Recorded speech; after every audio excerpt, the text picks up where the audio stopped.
and Head of Department from Ekurhuleni South District. This lesson is brought to you by Gauteng Department of Education in collaboration with Sibona Discovery Center and broadcast by Pagama Research and Development.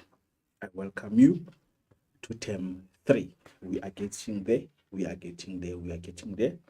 I hope you have rested enough while you were studying as well, because if you are aiming to get good grades, you shouldn't have just closed school, but you close while pushing your work. Right. Today, we are going to be looking a bit at the 3 pillars of sustainable tourism again, but the main focus for today's lesson will be on responsible tourism, right? My sources are from Via Africa Tourism Grade 12 Learners Book, Focus Grade 12 Learners Book, and Oxford Successful Tourism Grade 12 textbook. And some of my questions are from some of the past exam papers for the activities. I hope you have pen and paper there with you, as you are going to be adding or jotting down some notes. This is the second last topic for term 2's work.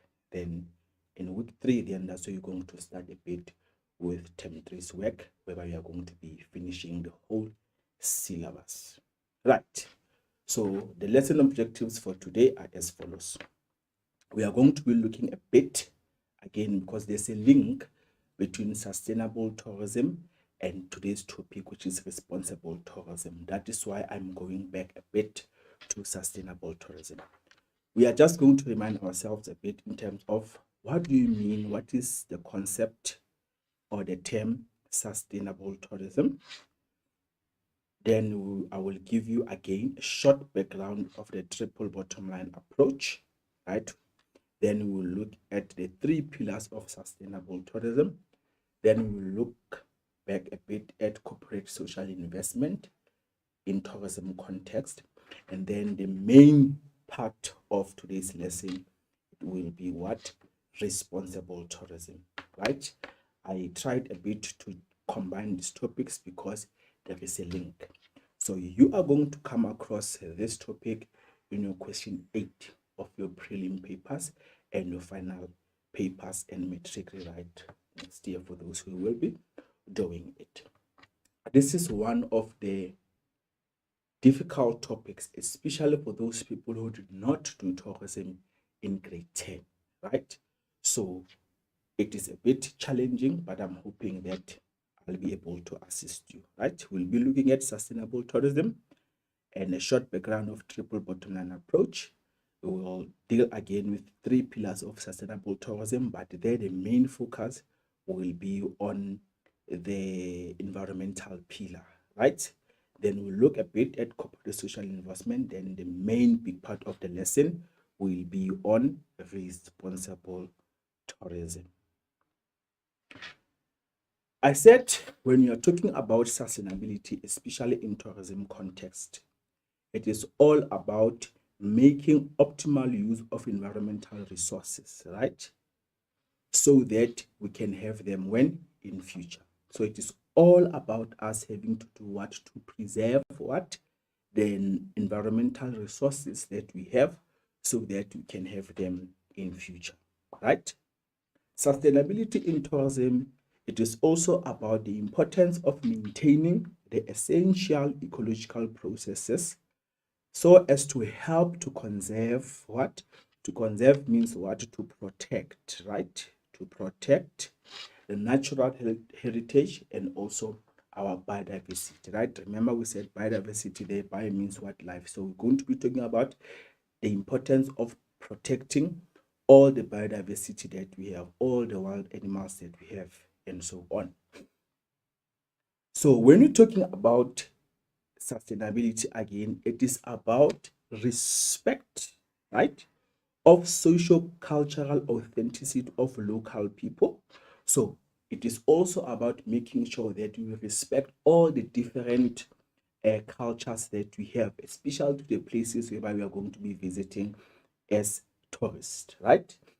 It is also about to help to conserve what the heritage, to protect the heritage, the different traditional values, and also to promote intercultural understanding. Remember, as people, we've got what different values. So when we are traveling for tourism context, we need to ensure that we preserve the different cultures and the heritage or the traditional values for those people that you are visiting, because we can also learn one or two from them.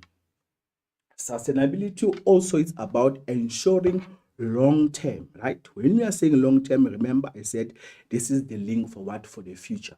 So we need to ensure long term economic operations, especially in those tourism businesses, right? We said economic aid has to do with what? With money. Sustainability is about ensuring what? Long term economic operations, the provision of socio-economic benefits to all stakeholders who are involved what? In the tourism industry. Right. That is just a short background of sustainability in tourism context. Right. Remember, this sustainability comes from this word sustain. Right. So what do you do when you sustain something? You preserve it, you protect it, you keep it safe. For what? For future generations. Hence, we are saying it is about what? Long term. Right. We are also saying in tourism context, when you're talking about sustainability, we are saying tourism is attempting to make a low impact, right, on the environment. Wherever way we are going, we need to make sure that we minimize what? Our negative impacts on the environment and the local culture, while helping to generate what? Future employment for local people, right? Check this one, especially the one highlighted in red. Sustainable tourism aims to preserve, remember I spoke about this on the previous slides, to preserve and to protect what? Resources, so that future generations may also have an opportunity to enjoy them. So if you don't look after our natural resources, they are going to do what? To run out. It is concerned with the well-being of the environment, the people, and the economy. This is where we are going to be discussing what? Our 3 P's of sustainable tourism. We look at the first P, which is what? The environment, which are the impacts of tourism on the natural environment, the impacts of tourism on people or social, and the impacts of tourism on the economy. Right. So we are saying now all tourism stakeholders have a responsibility to protect our resources. So it must not only be about the big tourism businesses or companies, but including the tourists, right? Wherever we are traveling, we need to ensure that we are responsible travelers, so that we can be able to do what? To protect what? Our resources, so that our future generation, our kids, our grandkids, they can also have them when? In future. Because some of these resources, they also play a role in tourism, like our big 5, because, and also in our plants, because they attract what? Tourists. Few of some sustainable practices in tourism. When we say practices, we are saying these are the things that you must do when you are traveling. We are saying sustainable practice in tourism, we are saying be well planned, indicating acceptable change, encourage local community involvement, promote local pride, generate local employment, and so on, and so on, and so on. We are saying now, why do we have this link in tourism? We are saying it is because tourism can have negative impacts. As much as we would have positive impacts, such as receiving high number of tourists coming to do what? To come to a country to do what? To spend their foreign currency and so on. We are now saying that tourism can also have what? Negative impacts on people, or social, or on planet or environment, and also on the economy, right? So we are saying without resources, remember we said it's all about preserving the resources that we have. So we are saying without the resources, tourism cannot exist. So let's just check a few negative impacts of tourism. We are saying the first one, tourism can cause inappropriate development that is not sensitive to the environment. In this context, if, for example, we need to build a new hotel or a zoo and so on, vegetation must be what must be removed. There's going to be noise pollution, or if you need to build new attractions and so on. So because of tourism, that can cause what inappropriate development that is not sensitive to the environment. Hence, before we build anything, we need to make sure that we have done what thorough environmental impact assessment. Right.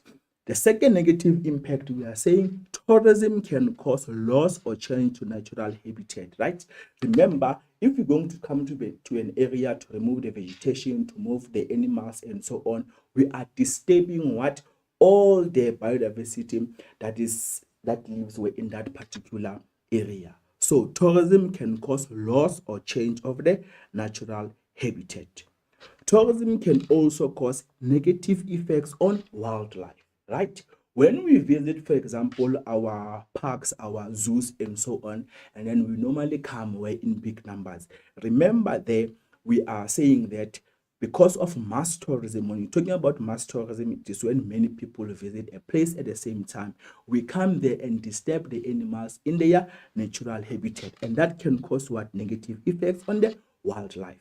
We go there, some people do rhino poaching and so on. We go there and then some people do noise pollution and so on. When we come there, we wanna take pictures of the animals, and immediately when they see the flashlight from the camera, they might end up doing what? Being scared or attacking us as tourists, right? So that is a negative effect on the wildlife. Tourism can also cause what? Pollution, air pollution and so on. It can also cause overcrowding and traffic congestions, especially during peak season when many people travel where in big numbers. So today we are going to be learning about what is it that we can do to do what? To try to minimize our negative impacts where on the environment.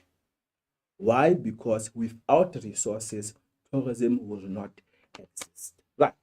We are available on our WhatsApp line 079 454 9535, 079 454 9535. This is where you can be able to interact with us, send us your questions and so on, and then we will respond to you.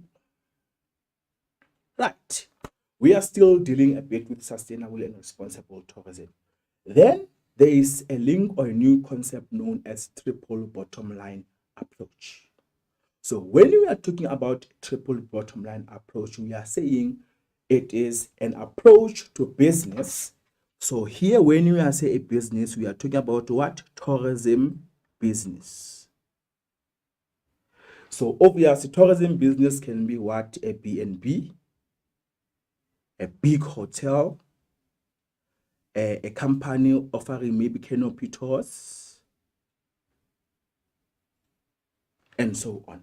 So we are saying it is an approach to business or tourism business accounting that does not only take into account profit. We know that the main goal of having a tourism business will be to do what? To generate a turnover and a profit.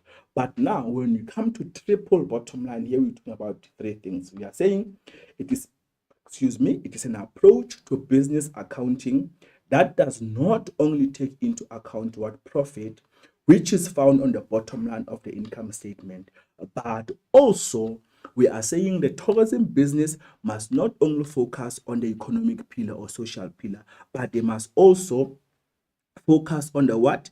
The social and environmental effects that a business may have in order to determine if the overall benefits cost to what? To the society.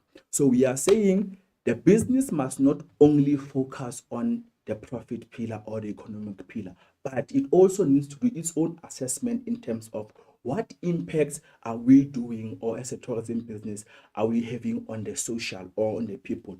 What impact is our tourism business having or effect on the what? On the natural environment, right? This brings us to that a concept of the triple bottom line approach. So we are saying a company's performance does not only depend on how much money or profit it is making, but also on other economic considerations such as job creation, but also on what effects it has on social and also the natural environment. So this is just a link of the triple bottom line approach. We are saying a tourism company must not only consider its profit, but also consider, do we provide jobs? Do we protect the natural environment?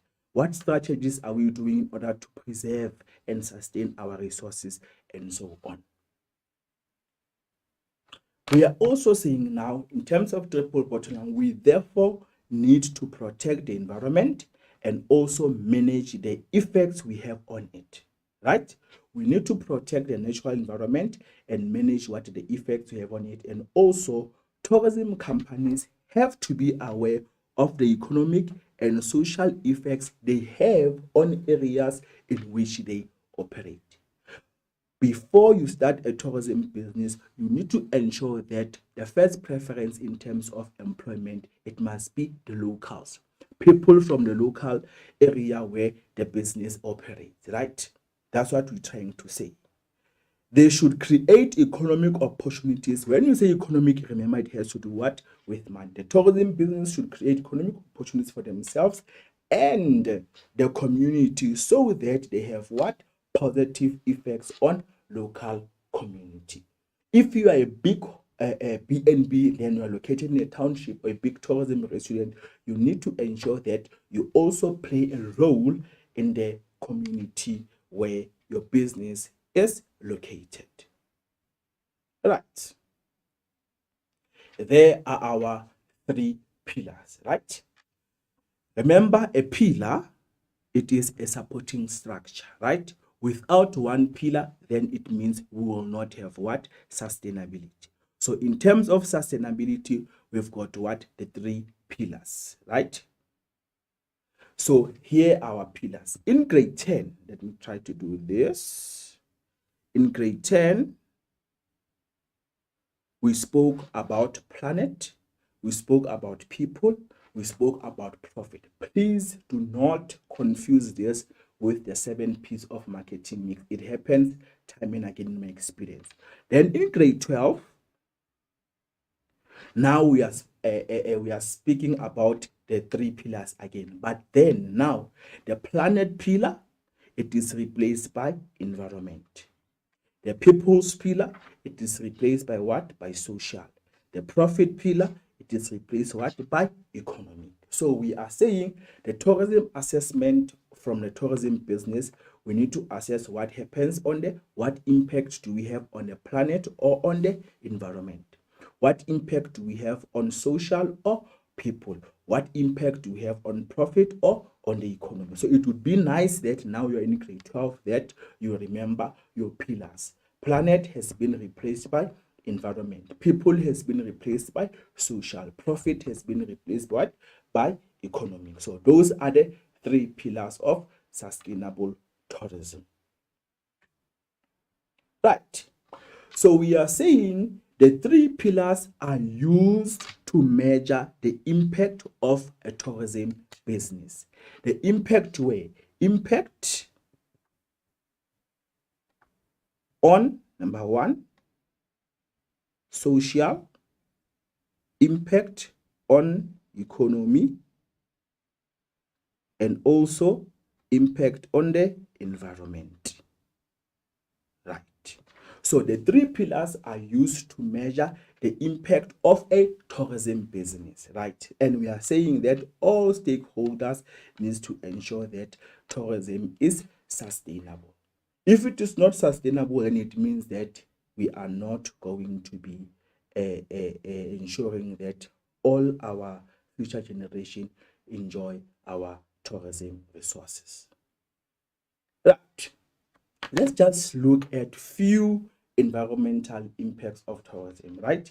The first one that we know is that tourism causes what? Air pollution, right? While you are busy traveling, remember our cars and aeroplanes, they receive what? Gases. That is the first what? A negative impact on which pillar? On the environmental pillar. It is air pollution, right? Due to tourism. right? And this can also end up causing global warming and so on. Noise pollution caused by aeroplanes, vehicles, and also tourists playing loud music. Visual pollution, here we're talking about, remember, visual has to do with the eye, ugly buildings in beautiful nature as well. Tourism also increases what? Solid waste. In what way? In terms of littering and paper waste, especially in big hotels and so on. When we visit the parks and so on, people end up doing what? Littering and so on. It also causes what? An increase in liquid waste in terms of sewage and also chemicals, especially during peak season. When many people visit the hotels, they end up causing a lot of what? Liquid waste. Degradation of fauna and flora. Remember, these are the grade 10 concepts. Fauna, it is the wild animals. Flora, it is all the different plants that we have. So we are saying negative impact, it is degradation of fauna and flora, which causes erosion or changes in wildlife behavior because tourists end up feeding the animals when we visit the zoo. So these are some of the few environmental impacts that tourism can have. Tourism also causes what? Lot of pressure on resources. What are we talking about here? We are saying when people are on holiday, they end up doing what? Using more water than when they are at home, right? They use more water when they're on a holiday, and then one will say, I have paid for this. So we need to ensure that when we travel, we save what? Water wherever where we are traveling.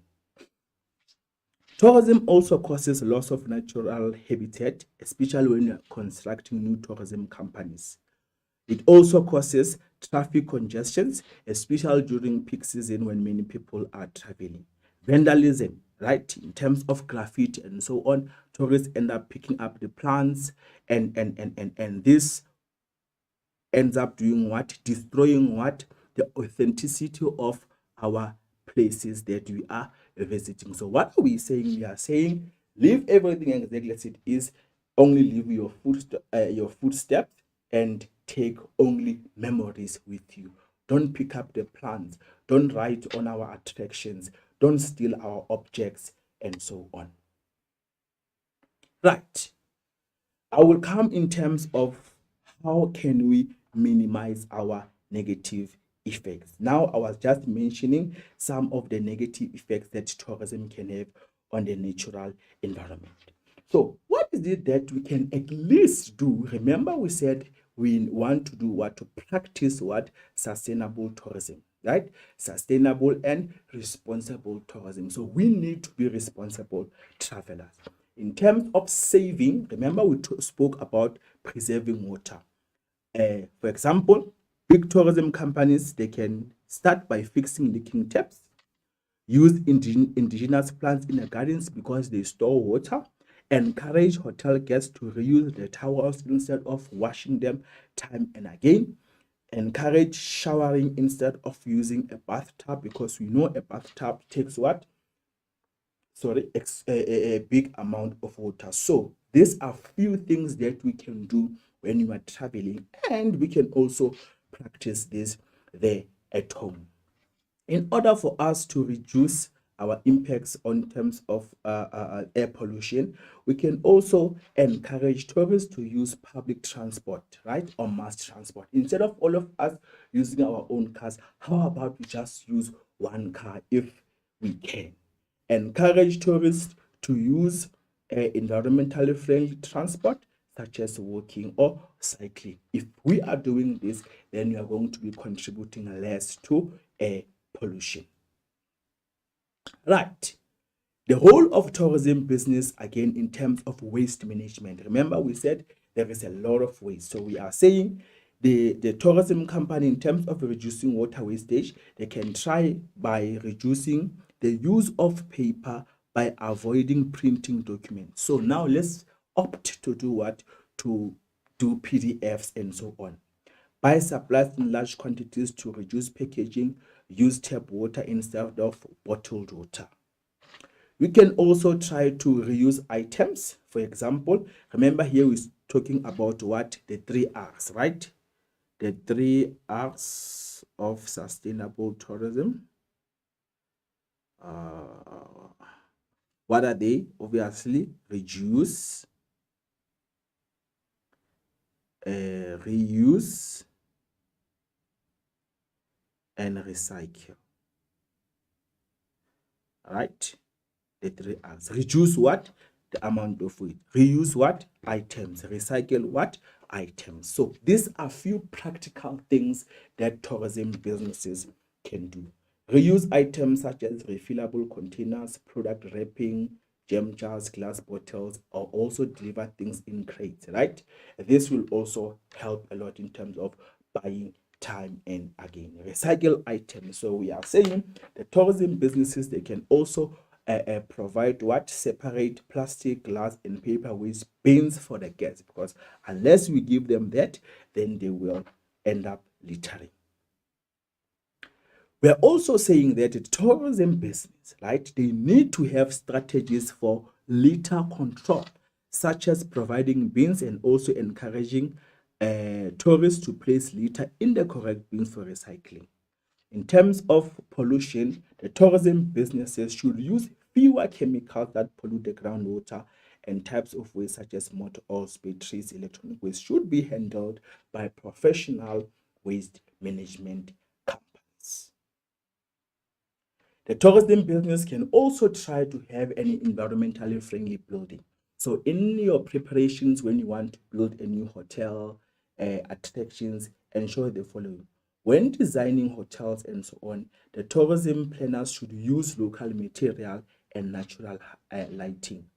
Buildings must not be done on a local plant and animal life.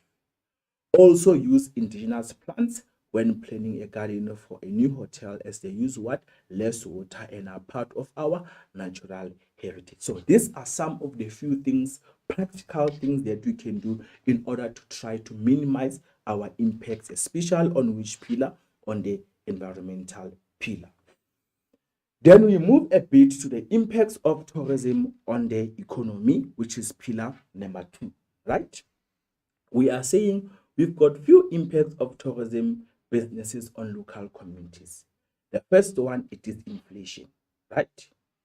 What do you mean by inflation? We are saying when tourism business, especially in peak season, that okay, now it is peak season, then you're going to be receiving big amount of tourists. What do? They inflate their prices, meaning the prices of goods and services, they normally increase, and this can be a negative impact due to tourism. So yes, some of the tourists or the locals who were planning to travel, they might have done savings. But when we inflate or increase our prices, then it means what? Domestic tourism may decrease because the locals might not have enough money to do what? To travel. So one of the negative impacts of tourism business on local communities or on social, it is inflation of prices, right? Especially when you're looking at the economic pillar. The second one, it is leakages. Here we are saying tourism business owners, they end up taking out the profit from the area where the tourism business is located. So we are saying this must not happen. The profits gained from the business must be used or benefit what? The local area, right? Tourism also causes external costs in terms of electricity supply and waste removal, meaning we need to pay for all of that. And another one, it is over dependence on tourism. Remember, we need to know that tourism, it is seasonal. So if we rely 100 only on it, then during off-peak season, then people may end up losing. So we are saying over dependence on tourism. Economy only has tourism as an income generator. People end up only relying on tourism as an income generator. So what will happen during off-peak season? It means they will not have what? An income. Right. Okay, we spoke about this. Now, what can a tourism business do, especially in terms on the economic pillar? Practical example. We are saying the first one, it is, let me start on this one. It is employment. we are saying the tourism business must provide what? Employment. Employ who? Local. Number 3, we are saying procurement of local goods. Buy local, right? Don't buy or procure your goods and services from faraway places. And we are saying in terms of ownership, encourage what? Local ownership. So the local community must also have few shares if you want to be successful, especially on the economic pillar. What can the business do? In terms of ownership, encourage local ownership. A certain percentage must be owned by the local community and not people outside the community where the business is located. Why? This will ensure that profits stay in the community to avoid what? Leakage. 2, we are saying for the economic pillar, the tourism business must employ what? Employment, right? Number 3, it must buy from where? From the local suppliers, right? Include local contents in a product, sell locally produced arts and craft. In this way, the same profit stays where? In the local community. Then we try a bit to move to the third pillar, which is the social pillar. Here we're talking about what? The impacts of tourism on the local community. Tourism involves the movement of people from their usual environment to new places that they do not know. And we are saying the cultural differences between hosts and visitors, it is also an attraction, and this needs to be protected for who? For future generation. So as you are traveling, you end up going to different places that you are not familiar with. Try by all means there to do what? To learn those different cultures. So what could be the negative cultural differences? Number 1, remember we said the social pillar has to do with people. So due to tourism, the different cultural differences causes what? Clash, right? Number 1, due to tourism, a negative impact on local community can be an increase in crime and also violence, right? Some people see tourism or tourists as an opportunity for them to get marked. So they can be vulnerable to what? To crime. So when we also see other people who have different cultures than us, we might end up having those cultural differences and end up having stereotypes that can lead us to do what? To being violent and also fighting. So that is another negative impact of tourism on people. Negative tourist behavior such as disrespect and also drunkenness, right? So tourists sometimes when they are away from home, they end up having what? Other behaviors, right? They end up disrespecting the locals, they also end up getting drunk and so on. Then we end up forgetting that we are visiting a particular place. Sometimes money spent in tourism is not fed back to the local community. This is the leakage that we spoke about, right? And that is a negative impact on people. Tensions between tourists and locals due to cross-cultural exchanges, also it is a negative impact. Racial tensions, right? Those things can also happen. And we are saying some privacy may not be respected. So people end up going to people, and then you go maybe to a township and then you start taking people pictures. You need to get consent, right? Yes, they may not know what is that you're going to do with it, but if you do not ask, then they might feel that you are invading their privacy, and this can cause what? Tensions due to tourism, right? So what can we do, right, in order for us to minimize our negative impacts on social? So we are saying tourism businesses must employ what? People. They must give them what? Jobs, right? Tourism creates an awareness of different traditions and cultures. So all those cultural differences must not be seen as a taboo or something negative. So we need to be aware of the different cultural differences that we have, the different art forms. Let's learn, let's be open-minded, right?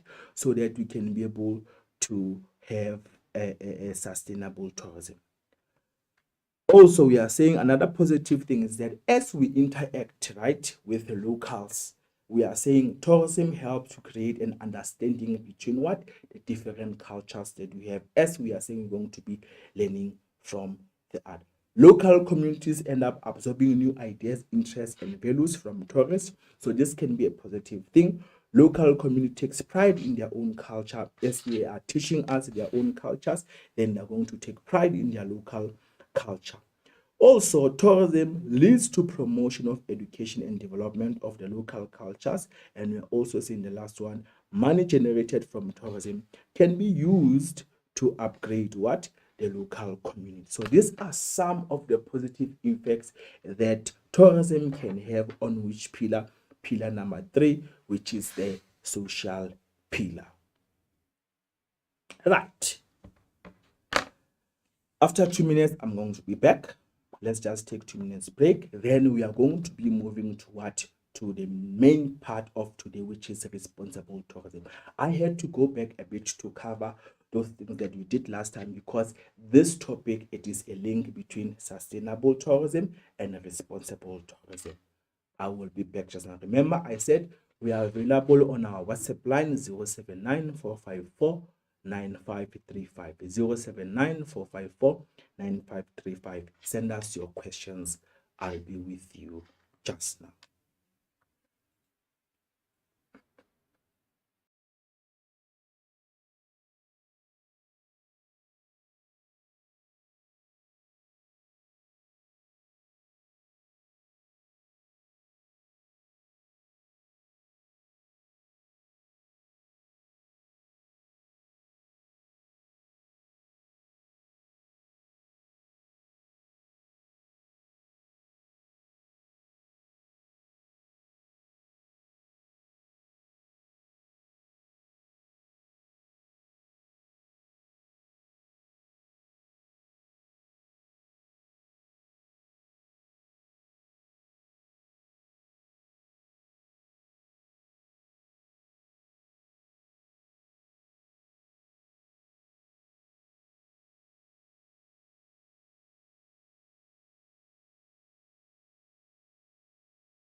Welcome back. Welcome back. It is me, Mr. Nkonyeni. We are still busy with tourism, whereby we're just looking just now before the break. We're looking at the 3 pillars of sustainable tourism. And now we are going to start with responsible tourism, right? I said, remember, this is going to be part of your question 8 of your prelim papers and also your final papers. So we have dealt a bit now with sustainable tourism. Now let's move to responsible tourism. What do you mean by responsible tourism? So we said, remember that sustainable tourism, we are saying tourism is attempting to make a low impact on the environment and the local culture, and while helping to generate future employment for local people. We said sustainable tourism aims to preserve and protect resources so that the future generations may also have the opportunity to have them. We also said sustainable tourism, it is concerned with the well-being of the environment, the the people, and also the economy. Those are our 3 pillars. And then now we are saying all tourism stakeholders have a responsibility to protect our resources, including you. So now we are going to be looking at responsible tourism in terms of how can we be responsible travelers? How can we protect our resources? How can we reduce our negative impacts on the environment and so on and so on? How can we become responsible travelers? If you are real open-minded, you will see that time and again people are saying, let us move to being green, right? When we are saying moving to be green, it is all about what? Being responsible tourists and also practicing sustainable and responsible tourism, right? We are saying, what is responsible tourism? Remember, I said this is a link from the work that we studied in grade 10, and also we have it in grade 12. So when we are talking about responsible tourism, it is tourism where practices are respectful of the natural and also cultural environment, and that contribute to the local economic development. And then that is responsible tourism. It is tourism where practices are respectful of the natural and cultural environment, and that contribute to the local economic development. Thus, responsible tourism, it has to do with respects the laws and customs of the local people, and it is not harmful to the natural environment. So when you are traveling, you need to be checking whatever practice that you are doing. Are you respectful to the natural environment? Are you respectful to the cultural environment? Do you play a role in the local economic development? Do you buy from local? Do you pay fair prices and so on? Are you respecting the laws in the park if you are traveling, right? And we are saying it is not harmful to the natural environment. Are you not littering? Are you not wasting water? And so on, right? So it is those practices. So this is just an easy English. What do you mean when we say responsible? So responsible means the following: having the job or duty of dealing with or taking care of something or someone. Then we say that is responsible. Remember, we said it is all about looking after, right? It is able to be trusted to do what is right or to do the things that are expected or required. That is responsible. Remember, when we're doing sustainable tourism, we spoke about the negative impacts of tourism. We also spoke about what the positive impact. So as responsible travelers, we need to make sure that we are trusted to be doing what is right. How? By trying by all means to reduce all the negative impacts that we have where on the three pillars. So the positive effects must be maximized or increased, and the negative impacts must be reduced. So being responsible traveler means you are able to be trusted to do what is right or to do the things that are expected or required, right? When you see a leaking tap, it must be fixed, reported, right? When you see papers in a park, collect them and so on. Then we can say that you are a responsible traveler. Support local entrepreneurs, buy local souvenirs and so on. Respect the local culture. Then we could say you are a responsible traveler. I hope I am making sense. So, what do you mean when we say responsible tourism? It means to travel and do tourism businesses in such a way that you are taking care of the environment and the tourism industry. Remember, we said without our resources, tourism will not exist. So responsible tourism means to travel and do tourism business in such a way that you are taking care of the environment and the tourism industry. Why? Because without resources, tourism will not exist. Therefore, we need to do what? To practice responsible tourism at all times. So let us try by all means to do what? To practice what? Responsible tourism. What do I mean by that? To travel and do tourism business in such a way that you are taking care of the environment and the whole tourism industry. Let's look at some of the few practical things that you can do.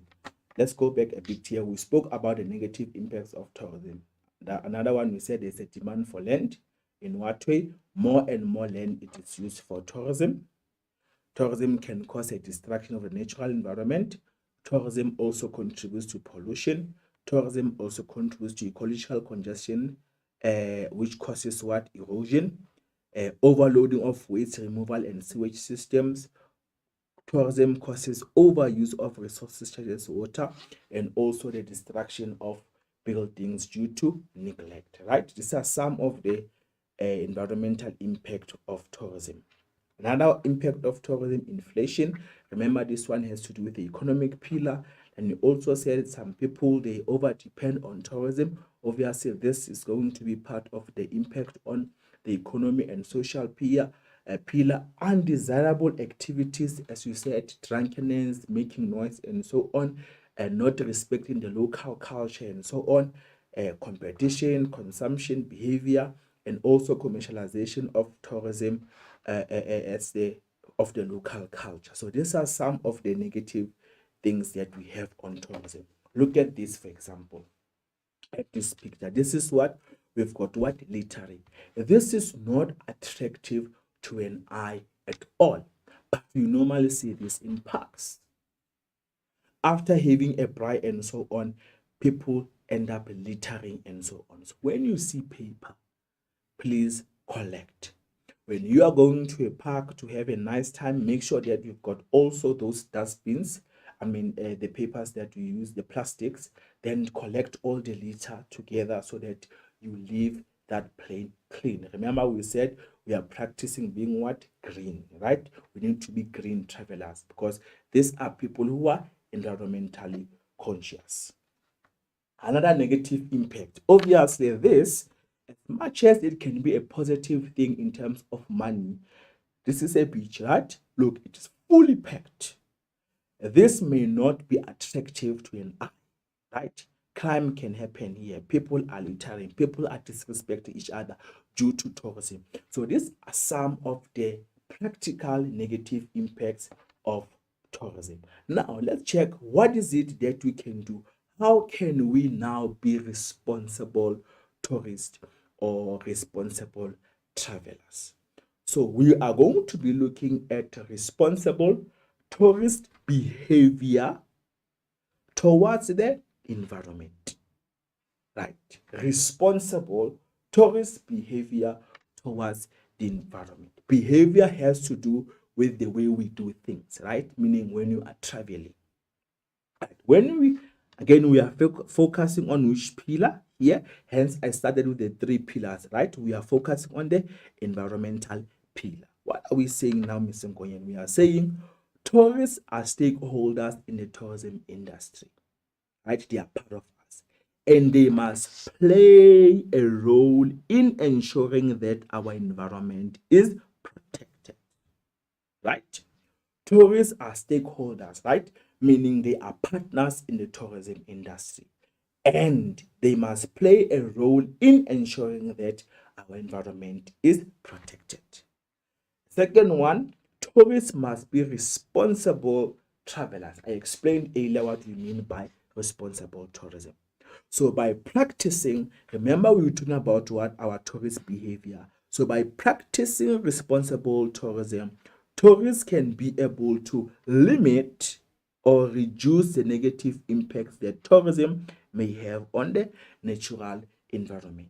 So everything that we are doing, we need to make sure that we try by all means that we reduce or we limit our negative impacts wherever we are when we are traveling. Few of the practical things that we can do. How can now tourists become responsible travelers? Please jot down some notes take a picture of these notes as I am moving. So, how can tourists become responsible travelers? These are practical things. Tourists can be responsible travelers or green travelers by considering the effects they may have on the environment when they travel, right? So you do an assessment, right? Tourists can be responsible travelers or green travelers by considering the effects they may have on the environment when they travel. Also, by choosing products and tourism service providers offered by tourism organizations that practice sustainable and responsible tourism. Right now, you need to make sure that you practice responsible tourism. Also, use products or tourism service providers that also practice what responsible tourism. Check first, what policies do they have to protect the environment? Do they use solar panels and so on and so on? Then choose those ones because you are going to be contributing in terms of being a responsible traveler so that you can ensure what sustainable tourism. Tourists also must follow the codes of conduct of tourism business, right? Each and every company or tourism business also have rules. So when we get there, we need to ensure that as tourists, if we want to become responsible travelers, we need to follow the code of conduct of those tourism businesses. So why code of conduct? Because we are saying code of conduct for tourist behavior suggests. So check in each and every company, check their website, read the post. Code of conduct for tourist behavior suggests ways in which tourists should behave in order to minimize their negative impacts or effects in terms of the first pillar, social pillar, economic pillar, and the environmental pillar. Codes of conduct for tourist behavior suggest ways in which tourists should behave in order to minimize their negative impacts or effects in terms of social, economic, and environmental impact. So read those code of conduct, check what is that is expected of me in terms of social, what is expected of me in terms of economic, what is expected of me when I'm in a natural environment. In this way, you will learn how you can become what? A green traveler or a responsible traveler. All right, let's just look at some of the few practical code of conduct that you may have, but check again which pillar am I focusing on? The natural environment. And I say rules, right? Rules are codes of conduct, and we need to ensure that we follow them.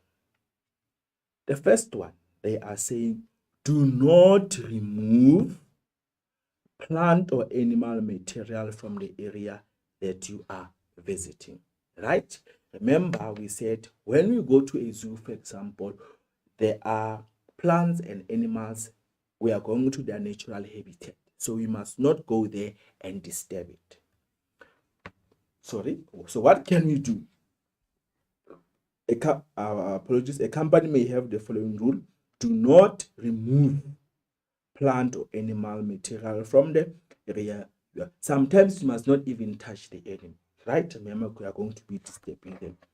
Do not litter, but use the provided bins, right? Do not litter. Do not feed the animals. Hunting and poaching is not allowed. Walk on existing trails or pathways, right? When you are doing hiking and so on. So these are some of the rules. Do not remove the plants or animal material from the area that you are visiting. Do not litter. Use the provided bins. Do not feed the animals. Hunting and poaching is not allowed. Walk only on existing trails or pathways, because this is going to be affecting what? The grass and so on. Right? Remember, this is the code of conduct in terms of how can you become a responsible traveler. What else can you do? The vehicles or all the cars must remain on existing roads. right? If the parking is not sufficient, right, don't park on the grass, don't park on the plants. So vehicles must remain on the existing roads. Have patience there when you are driving. Do not vandalize anything in the area. No graffiti and so on. Do not steal and so on when you are visiting a natural environment. Do not leave any fire unattended. Right at night, there when we are doing our braai and so on. So we must not leave any fires unattended, especially maybe if we are visiting our big parks and so on. Right? Do not waste water. Oh, I always sing about this one, and also other natural resources. Be mindful on how you use water. Don't leave the taps running and so on. Don't ignore them even if it's not you. So these are some of the codes of conduct that a tourism company or a tourism business may give to the tourists. We are saying, they might say, do not remove a plant or animal material from the area that you are visiting. Do not litter, but use the provided bins. Do not feed the animals. Do not approach the animals. Hunting and poaching is not allowed. Walk only on existing trails or pathways. Vehicles must remain on existing trails. Do not vandalize anything in the area. Do not leave any fires unattended, and do not waste water and other natural resources. Right. Some of the good environmental practices for tourism companies, these are the things that tourism businesses can do. In order to reduce litter control, they can do the following. Provide rubbish bins, because now if you are saying people must not litter, you need to make sure that they have an alternative, right? Separate bins to provide what? Recyclable material. So if you can see here, this is for waste, this is for paper, this is for plastic, and then this is for cans, right? We know again a tourism business here may also have a relationship with a local recycling company. Maybe monthly they come and collect all this, and then the company obviously will get what? Some compensation in terms of money. So for litter control, you can provide rubbish bins, and we are saying the tourism business must make sure that it has separate bins for recyclable what? Material. Right. In terms of energy, when you're talking about energy, we are talking about what? Electricity. What are some of the few practical things that you can do to conserve or to protect what? Energy or electricity. Electricity. Yes. Switch off what you do not use, right? We even see this on TV and so on, right? Switch off all electric appliances not in use. Make use of public transport when traveling. Use environmental friendly energy. Even now when you're buying those light bulbs, and now even the fridge there, double check that does it, the ones that are energy efficient, they've got a green stick, tiny stick that looks like a water drop there on a box or on the fridge. Then you know that particular fridge, it is energy efficient. So we are saying few practical things. Remember, this was done in grade 10. Switch off all electric appliances that you are not using them, because in that way we are going to be wasting what? Electricity. Use public transport. Use environmentally friendly energy. Right? What else can you do now in terms of water? Shower instead of bathing. Right? We are saying shower takes few minutes. Then you also spend less water. Especially when we visit our hotels, people time and again they want to use a fresh or clean towel. So we are saying reuse the towels, right? Don't wash them every day, right? In that way, we are trying to do what? To save or what? To conserve what? Water.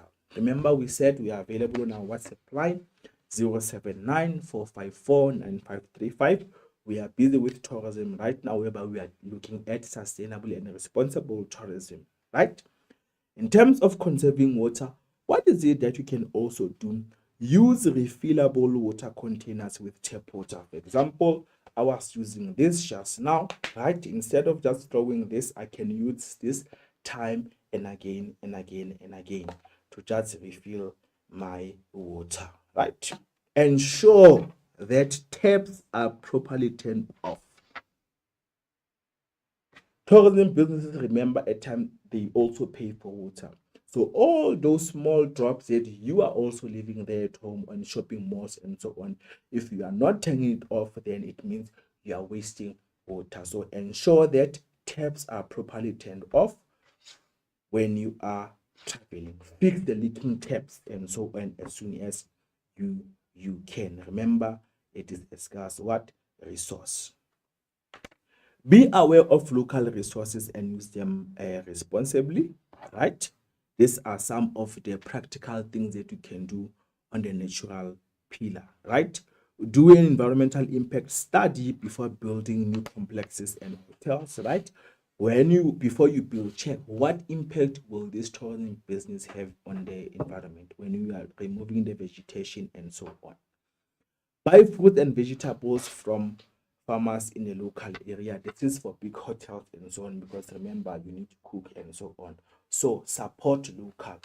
Do not use imported food. Invest in species and habitat conservation. In what way? We are saying donate to a local conservation organization. This may be a company maybe that is looking after animals that are orphans or animal species that have lost their mothers or being hurt and so on. So to be a responsible traveler, you can invest in species and habitat conservation by donating on a local conservation organization. Do not support restaurants that serve endangered species. Remember, when we spoke about this term in grade 10, endangered species are those ones that are about to run out, right? Support businesses that are contributing to conservation, right? So when you visit their website, then that's when you will get to do what to know and see. They are practical things that they are doing in order to conserve or protect what? The natural environment. Right. Some of the additional in terms of the code of conduct for tourist behavior. Number one, do not remove plant or animal material from the area that you are visiting. Do not litter, but use provided bins. Do not feed the animals. Hunting and poaching is not allowed. Walk only on existing trail. Vehicles must remain on existing roads. Do not vandalize anything in the area. Do not waste water. Do not leave fire unattended, and so on and so on. Right. What is it that you can do again to become a responsible tourist? We are saying use water sparingly, drink tap water, reuse the towels instead of washing them daily. Dispose the matches and cigarettes butts in bins, right? Because this can cause wildfires, right? Can cause wildfires. And also the cigarette butts, they can also destroy they can also contribute towards what? Littering. So use water sparingly, drink tap water, reuse the towels instead of washing them daily, dispose matches and also cigarette butts in bins, use electricity as effectively as possible. Switch off what you do not need. For example, in your room or in a hotel, we've got fans, we've got air cons, we've got lights, we've got TV, especially when you are not using them or when you are not in the room. Ensure that you switch off, because this will help to do what? To save what? Energy. We are also saying do not take natural keepsakes such as shells and also indigenous flowers, regardless of how much you love nature and so on. And then the last one, we are saying in terms of the environmental pillar, do what? Recycle as much as you can. So these are some of the few things that you can do if you want to be a responsible traveler. Right. Now we are moving to social codes of conduct, social tourist behavior or code of conduct, right? There we are only focusing on the environmental pillar, but now we are focusing on which pillar? The social pillar or the people's pillar. So we are saying, remember we spoke about the negative impact.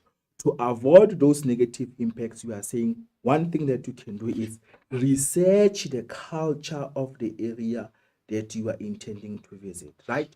To avoid all those stereotypes, the great differences that we have. So before you visit a particular area, for you to become a responsible traveler, try to research the culture. When you say the culture, say it is the lifestyles in this context, the way people live, the way they do things, and so on, because we all have different beliefs and also values. Learn some local language, right? So that when you get there, at least you can be able to communicate to them and then you don't become a stranger. Respect the dignity and privacy of others. So a responsible traveler respects the dignity and privacy of others. In what way? For example, ask for permission before taking someone a photo, right? Because we never know how they will react. Be aware that people have different values and customs from your own, right? So here we are saying be open-minded, right? Be open-minded that as a tourist, you're going to be learning one or two things from someone else. And also we are saying practice safe and responsible sex, right? We know now we also have the concept of sex tourism, right? People travel now to a different culture just to have an encounter with someone of a different race, right?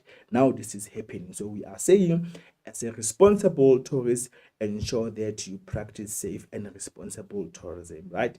Ensure that you don't play a role in human trafficking. Ensure that you do not play a role in sleeping with young people and so on. Be careful of that. So these are some of the things that you can do in order to try to minimize what the negative impact in terms of tourism on what, on which pillar, on social, right? Then we move to the economic tourist behavior in terms of code of conduct. So what can you do in terms of the economic pillar? What can you do in order to try to minimize your negative impacts on the economy?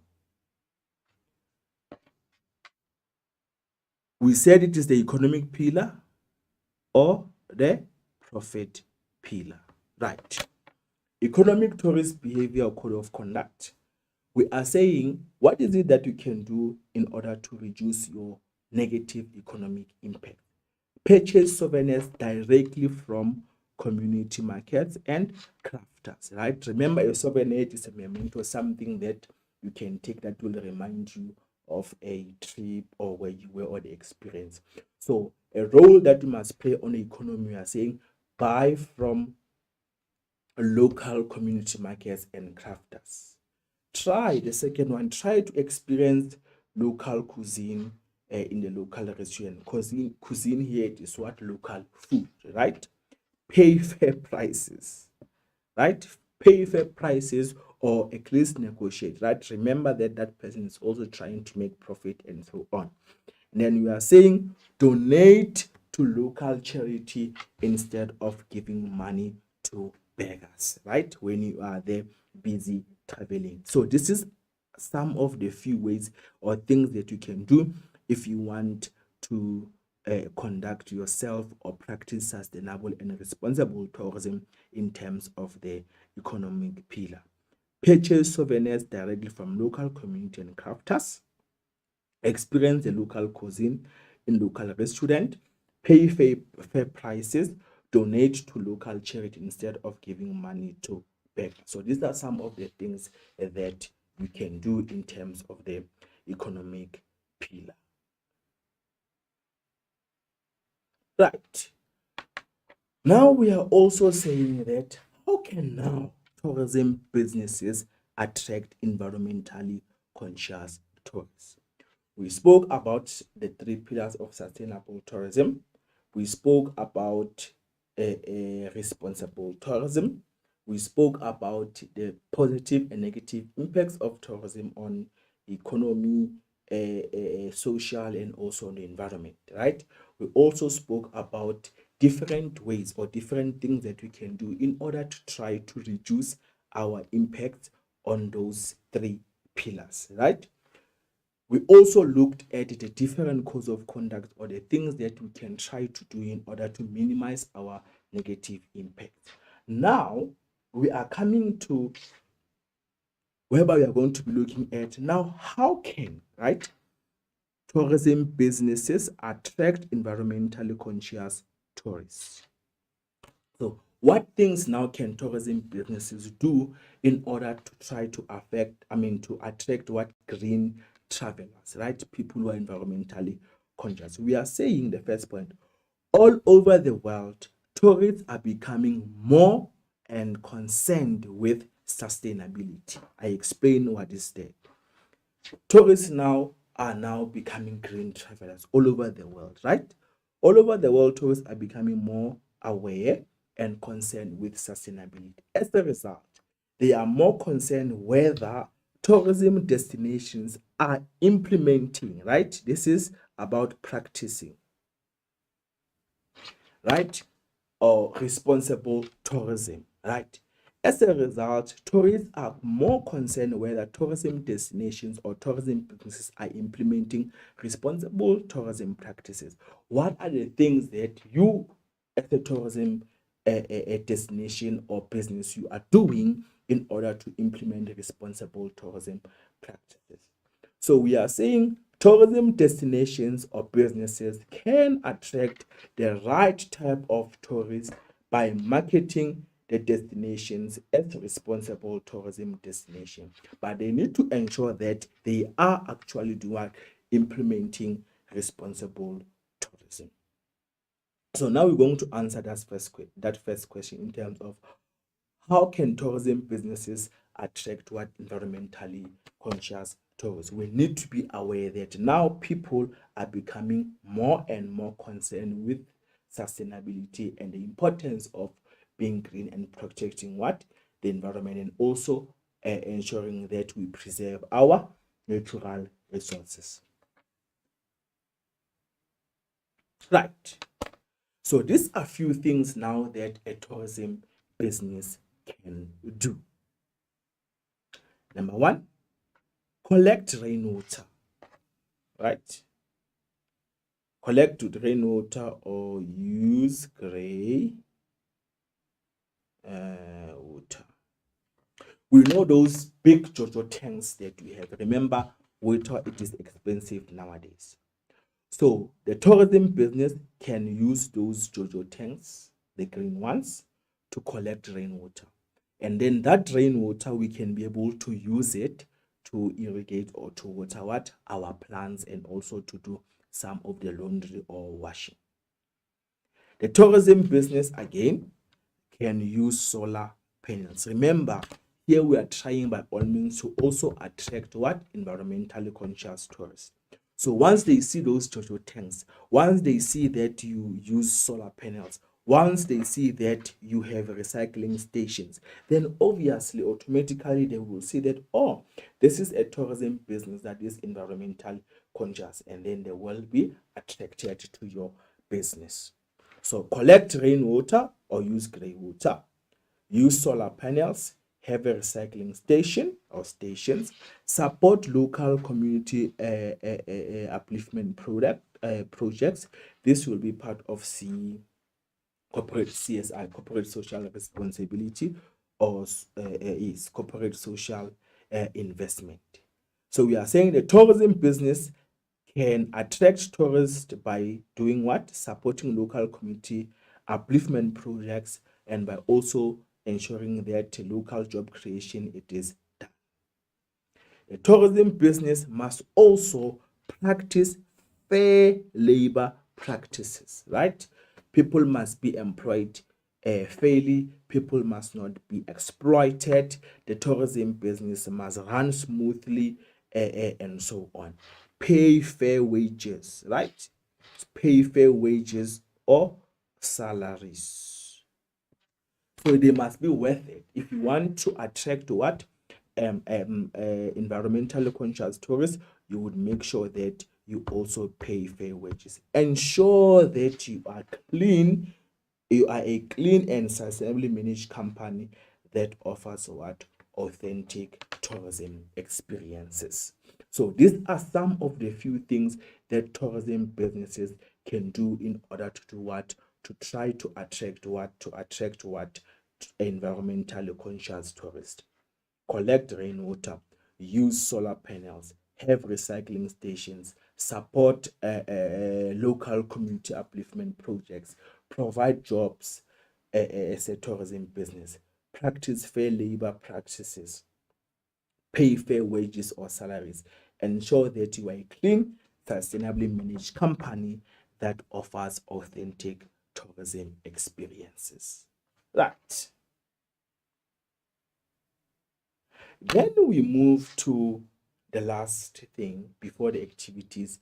Then we're going to be looking at fair trade tourism. Just be careful there. It is no longer not FTTSA, because now some textbook they still have FTTSA. Now it is fair trade tourism. It used to be fair trade tourism South Africa. Now this has went beyond South Africa. Now they are also practicing it where in Africa.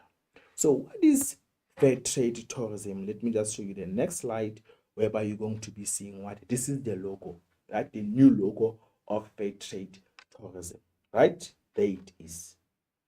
You need to know the logo, and also you need to know what is it all about. What does FTT do? Fair trade tourism. That is the logo. Let's just check. So fair trade tourism, or FTT, it is a network. When we are saying a network, meaning it is a group, right? It is a network of passionate, inspiring tourism leaders in Southern Africa, right? Remember I said it used to be what? FTTSA. So in Southern Africa, now it is just fair trade tourism. It is a network of passionate, inspiring tourism leaders in Southern Africa that have embraced the need to do tourism better and are committed to fair trade tourism principles. What is it that they do? They proudly display fair trade tourism logo as a verification of their dedication to creating better places to live, work, and visit. Right? This is some of the information of fair trade tourism. It is the mark of the best practices in responsible and fair trade tourism, defined by fair wages, fair working conditions, fair purchasing, fair operations, equitable distribution of benefits, respect for human rights, culture, and environment, right? So the fair trade tourism, it is the mark of best practices. They may ask you there on your papers to give us the fair trade tourism FTT principles. Where are they? Here are those principles. So the fair trade tourism, it is the mark of the best practices in responsible and fair trade tourism, defined by fair wages, fair working conditions, fair purchasing, fair operations, equitable distribution of benefits, respect for human rights, culture, and environment. So if you are practicing responsible tourism, then you need to be part of this organization. So they will check you as a tourism business in terms of, do you pay your people fair wages or you are robbing them? Do people have fair working conditions? Are they accommodated? Are they treated well? For your products, tourism products and services, how are you charging your people? Do you practice fair purchasing and so on? Are your prices not overpriced? Do we have fair operations in your business? Do you have equitable distribution of benefits? Remember, we spoke there about the importance of not having leakages or profits being taken out of the community. Does your company respect human rights, right? Does your company respect culture? Does your company respect what? The natural environment. So these are some of the fair trade tourism principles that we have. Remember, I said this is the new logo of fair trade tourism. You might come across it in some of your papers. Right, so I'm going to pause here and bit before we move to the activities. Let's just do a smaller recap. We looked at the 3 pillars of sustainable tourism. We looked at the impacts of tourism on both on all those pillars. We looked at the positive and a negative impact. Then we looked at responsible tourism. I explained what is responsible tourism. I also emphasized the importance of being responsible travelers.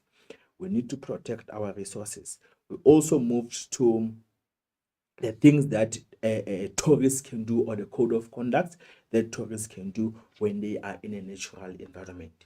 We also move to the things that the tourism businesses can do in order to try to attract what?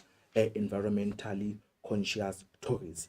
Then we moved to fair trade tourism. And then I explained what it is, and then I said it is no longer FTTSA. Now it is just fair trade tourism. It is a network of passionate, inspiring tourism leaders in Southern Africa that have embraced the need to do tourism better, committed to fair trade tourism principles. I explained that they proudly display the fair trade tourism logo as a verification of their dedication to creating a better places to work. Then we moved to discussing the best practices of responsible and fair trade tourism. And I moved to giving you the principles of fair trade tourism. Then there is the logo. Before we move to the activities now, let's just recap a bit of this concept of CSI, corporate social investment. It involves a contribution by a business, which business, corporate here, tourism business, to the community in which it operates. This can be what? A financial contribution, meaning as a tourism business, you could be giving back to community projects, healthcare, sports and recreation facilities, youth empowerment, and so on. Right? So the tourism business has to play a part in terms of corporate social investment. Right? We also have CSR, right? Which is corporate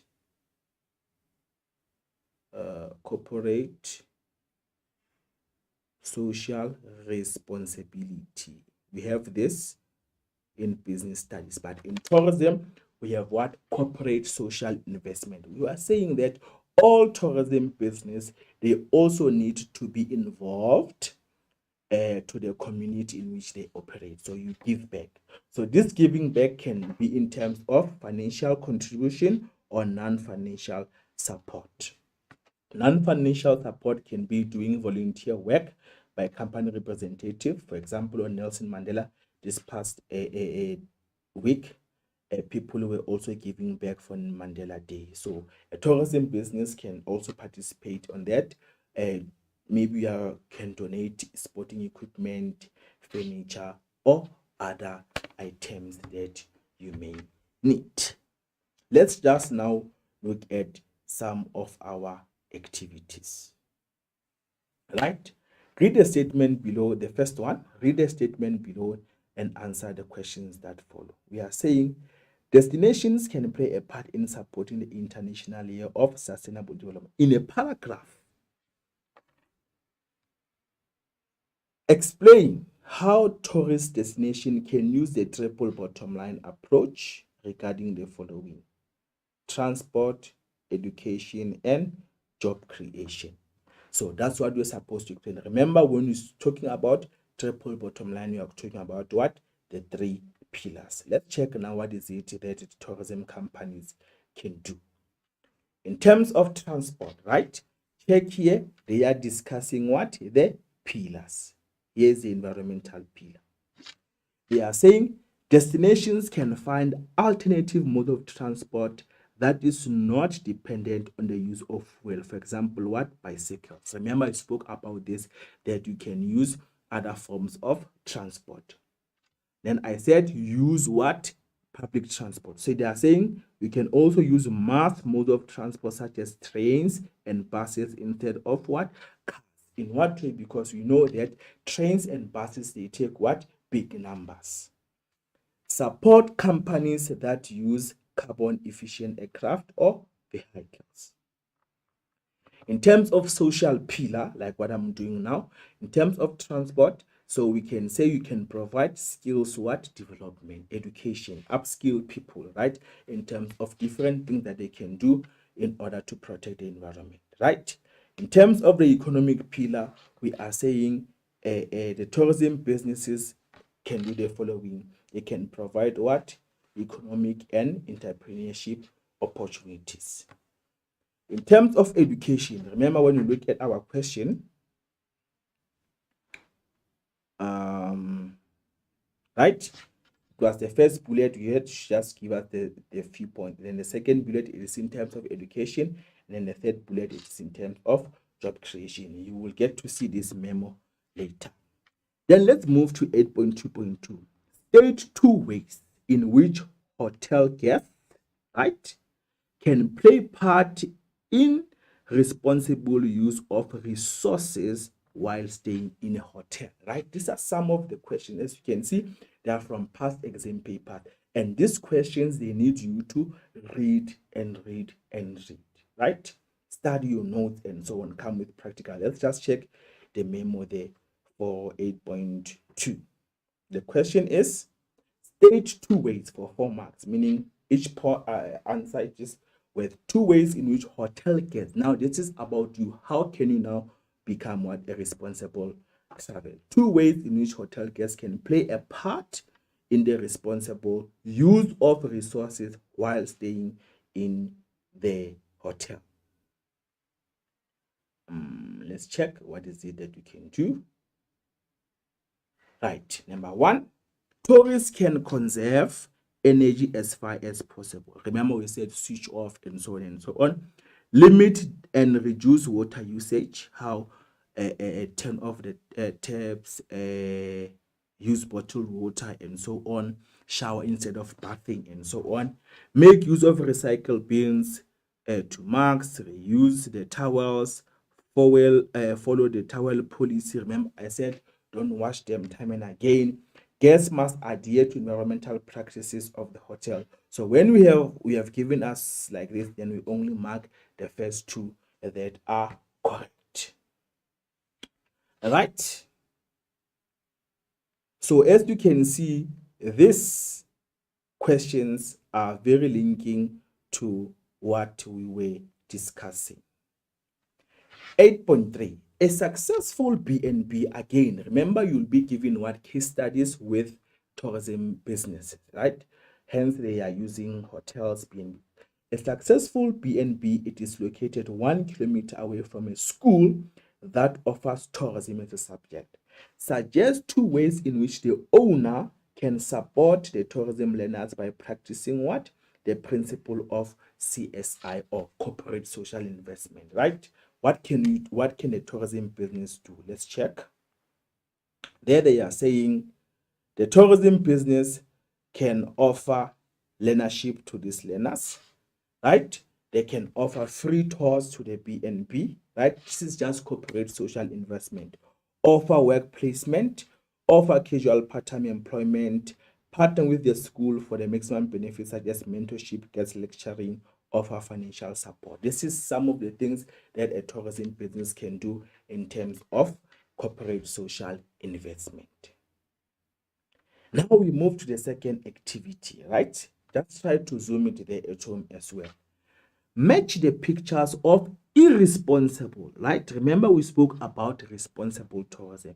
Now here we've got what? Irresponsible tourist behavior with the correct rules for tourist behavior, right? Only 1.5.1 and so on. Let's just double check. 1.5.1, 1.5.2, 1.5.3, 1.5.4, 1.5.5. Analyze your pictures. When you get such a question, you need to analyze your pictures first. Let's see there's 1.5.1. We can see these people, they are in a zoo or in a national park, and then this guy is by the car, and then they're trying to take a picture of the lion. Obviously, the lion may attack this person because if it immediately sees the flashlight, it might think that it is in danger or something, right? Analyze your pictures. 1.5.2, what happens here? Wherever they are, it looks like a beach, but this one now is doing what? Littering. Remember that picture that I spoke about? This is visual literacy, right? 1.5.3, you can see these people, they are walking. One is walking on a pathway, and then the other one is walking on the grass. 1.5.4, here we have a tourist, and then the other one just has a camera. Obviously, they want to take a picture. And then 1.5.5, we've got someone who is busy touching a tortoise, right? These are all the rules. Do not pollute the environment when enjoying. Which one is it? Then this is going to be A for 1.5.2. It's going to be A. Do not disturb animals in their natural habitat will be 1.5.5 because this person is busy touching. Then there we will have B. Do not disturb dangerous animals in a game. This is going to be 1.5.5. There we will have C because this person is busy trying to take pictures of the lion. Stay on designated path in ecological sensitive environment. This will be part of 1.5.3. Then will be our D. And then respect rules and follow regulations in museum. That this person is busy trying to touch or take pictures of the things that have been displayed by the museum. And then the answer there will be E. Then obviously you double check with your member. This is about visual literacy. Analyze and check what is going on. Let's check the memo. 1.5.1, it is C. I was correct. 1.5.2, it is A, and so on and so on. So there's also a case study due to time there. I've given you 6 activities, if I'm not mistaken. Just go through all of them and check the memorandum so that you read the case studies and answer these questions. Check another question. Explain the importance of FTTSA for the local community. Remember, we said here it is no longer FTTSA, it is what? Fair trade tourism. Outline the main purpose of sustainable tourism. If you read the notes, you would know what to do. Obviously, there you could be reading a case study. Identify the tourist activity. List one example that demonstrates that the company contributes to social upliftment. This is about CSI. Suggest one method that the company can use to ensure tourists participating in activities behave responsibly. Recommend one responsible tourist behavior. Explain why a tourist supporting Storms River Adventure can be considered as a responsible traveler. Once you read the case, then you will be able to answer and also get the memorandum. Right, the last activity before I close, they are just saying responsible tourism addresses the triple bottom line approach, right, of a sustainable development. Give an explanation for each of the following pillars, right? They will not always ask all the pillars, but here they've asked 2, economic and social.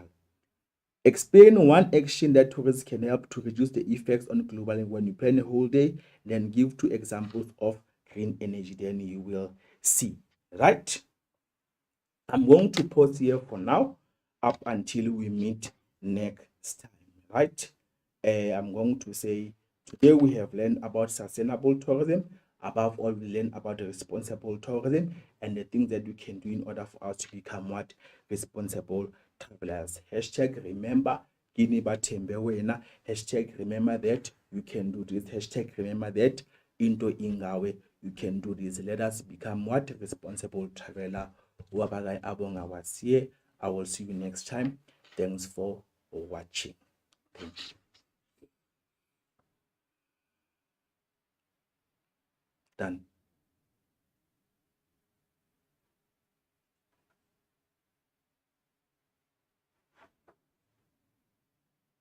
Thank you.